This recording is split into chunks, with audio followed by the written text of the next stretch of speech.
بسم اللہ الرحمن الرحیم۔ تقدیر کسے کہتے ہیں؟ یہ قدر یقدر سے ہے، جس کا مطلب ہے کسی چیز پر قادر ہونا، معاملے کی تدبیر کرنا، کسی چیز کو معین کرنا۔ اللہ ذوالجلال کا فیصلہ، اللہ ذوالجلال چونکہ ہر چیز پر قادر ہیں، اس لیے اللہ ذوالجلال اپنے علم کے مطابق تدبیر کرتے ہیں، پھر کسی چیز کا تعین فرماتے ہیں اور اسے فیصلہ بنا کے انبیاء اور رسل تک اللہ ذوالجلال نے پہنچایا۔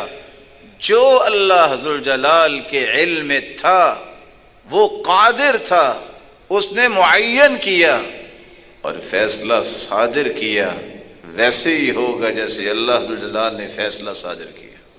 اللہ ذوالجلال نے جس فیصلے کو اتار دیا ہے اپنے انبیاء اور رسل پر، جس فیصلے کو وحی بنا دیا ہے، وہی فیصلہ نافذ ہوگا۔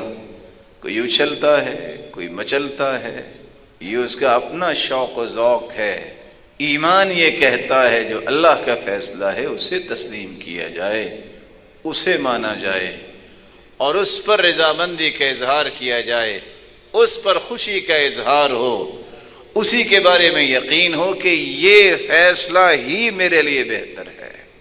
اس کی وجہ یہ ہے کہ میں اور آپ بھی اپنے متعلق اتنا نہیں جانتے جتنا میرے اور آپ کے متعلق میرا اور آپ کا خالق جانتا ہے۔ جب وہ زیادہ جانتا ہے تو وہ یہ بھی زیادہ جانتا ہے کہ مجھے کیا چاہیے، مجھے کیا نہیں چاہیے، مجھے کب چاہیے اور کیسا چاہیے۔ اس سے بڑی تدبیر تو میری عقل سفر ہی نہیں کر سکتی جو اللہ ذوالجلال تدبیریں فرماتے۔ امام نووی رحمۃ اللہ علیہ فرمایا کرتے تھے، وَاعْلَمْ أَنَّ مَذْهَبَ أَهْلِ الْحَقِّ اثبات القدر۔ حق والوں کا مذہب یہ ہے کہ اللہ کی تقدیر ہے، اللہ کا فیصلہ ہے۔ اور جبریل امین نے آ کے سوال کیا تھا ایمان کیا ہے، تو رسول اللہ صلی اللہ علیہ وسلم نے ایمان کے 6 ارکان کا تذکرہ کیا تھا۔ ایمان یہ ہے، مومن اس کو کہتے ہیں، ان تؤمن باللہ، اللہ پر ایمان لاؤ، وہ خالق و مالک و رازق ہے، وملائکتہ، اللہ کے فرشتوں پر ایمان لاؤ جو کھربوں کی تعداد میں اپنی ذمہ داریاں ادا کر رہے ہیں، وکتبہ، اللہ کی کتابوں پر ایمان لاؤ، زبور، تورات، انجیل، قرآن، اور اس سے پہلے صحف ابراہیم کہ اللہ کی طرف سے نازل شدہ کتابیں ہیں، ورسل، اللہ کے رسولوں پر ایمان لاؤ۔ 1,24,000 پیغمبر ہیں، جن میں سے 315 رسول ہیں، باقی سب انبیاء ہیں۔ وَتُؤْمِنَ بِالْقَدْرِ خَيْرِهِ وَالشَّرِّ، اللہ فرشتوں پر، کتابوں پر، رسولوں پر اور آخرت کے دن پر ایمان لانے کے ساتھ ساتھ چھٹا رکن یہ ہے کہ جب تک تم تقدیر پر ایمان نہیں لاتے تمہارا ایمان مکمل ہی نہیں ہوتا۔ اور تقدیر پر ایمان لانے کا معنی کیا ہے؟ امام نووی فرماتے ہیں، اس کا معنی یہ ہے تقدیر کا کہ اللہ ذوالجلال نے جو کچھ دنیا میں ہو رہا ہے، ہونے والا ہے، ہوگا، اس کا ایک فیصلہ کیا ہے، اپنے علم کے مطابق اندازہ لگایا ہے کہ اس طرح ہوگا اور اس وقت ہوگا، یہ اسی وقت ہی ہوگا، اسی طرح ہی ہوگا جس طرح اللہ ذوالجلال نے فیصلہ کیا۔ یہ ہے تقدیر کا معنی۔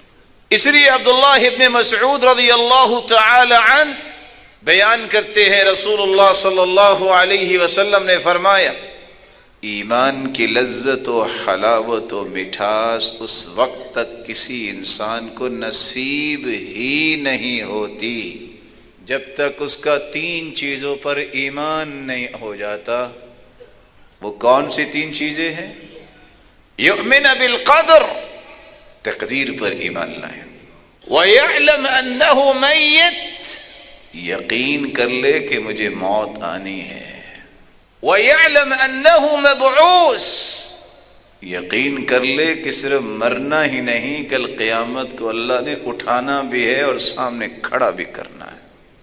جب تک یہ تین چیزوں پر اس کا ایمان نہیں ہوتا وہ ایمان کی لذت و حلاوت اور مٹھاس کو پا ہی نہیں سکتا، اس کے نصیب میں نہیں ہوتی۔ امام احمد بن حنبل رحمۃ اللہ علیہ جب ان سے سوال کیا گیا تقدیر کیا ہے، قال القدر قدرت اللہ علی العباد، بڑے ہی جامع الفاظ سے تعریف کر دی۔ تقدیر یہ ہے اللہ کی قدرت ہے بندوں پر، یہ قدرت جو اللہ ذوالجلال نے لکھ دی ہے اس کے علم میں ہے، اس کو نہ کوئی پھیرنے کی طاقت رکھتا ہے، نہ بدلنے کی طاقت رکھتا ہے، نہ کوئی روکنے کی طاقت رکھتا ہے، اور نہ کوئی پوچھنے کی طاقت رکھتا ہے۔ لا يسأل عما يفعل وهم يسألون، جو اللہ ذوالجلال نے فیصلے کر دیے کسی کی جرت و طاقت نہیں ہے کہ وہ اللہ سے سوال بھی کر سکے۔ قیامت کے دن وہ سب سے سوال کرے گا۔